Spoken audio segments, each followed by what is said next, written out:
అంబేద్కర్ కోనసీమ జిల్లా మండపేట ఎమ్మెల్యే వేగుళ్ల జోగేశ్వరరావుకు cabinet rank post ఖరారైంది.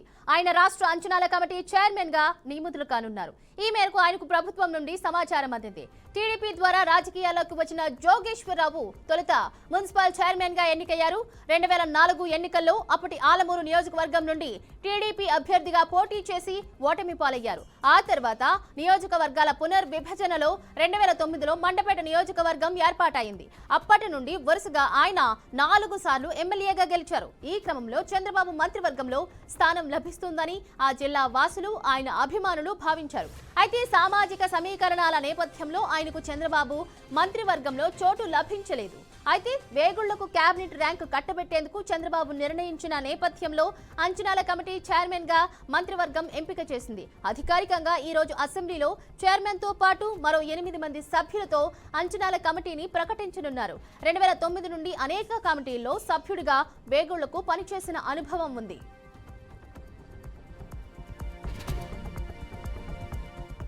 ఇక ఇదే అంశాన్ని తొలిసారిగా కేబినెట్ ర్యాంకు పదవి దక్కిన నేపథ్యంలో మరింత సమాచారాన్ని వెంకట్ ఫోన్ లైన్ ద్వారా వివరిస్తారు. మా ప్రతినిధి వెంకట్, చెప్పండి. ఎమ్మెల్యే వేగుళ్లకు కేబినెట్ ర్యాంకు పదవి ఇస్తున్నారని అప్డేట్ తెలిసింది. డీటెయిల్స్ ఏంటి? Thank you. అనపర్తి ఎమ్మెల్యే అయినటువంటి మా మండపేట ఎమ్మెల్యే అయినటువంటి వేగుల జోగేశ్వరరావుకి రాష్ట్ర కేబినెట్ ర్యాంక్ దక్కనుందని విశ్వసనీయ సమాచారం. నిన్న జరిగిన కేబినెట్ సమావేశంలో చంద్రబాబు సమక్షంలో మంత్రులు ఈయన్ని అంచనాల కమిటీ చైర్మన్ గా నియమించినట్లు తెలుస్తుంది. ఈ రోజు అధికారికంగా ప్రకటించే అవకాశం ఉంది. మండపేటకు చెందినటువంటి వేగుల జోగేశ్వరరావు టీడీపీలో బలమైన నాయకుడిగా చెప్పవచ్చు. ఉమ్మడి తూర్పుగోదావరి జిల్లాలోనే చాలా సీనియర్ నేత.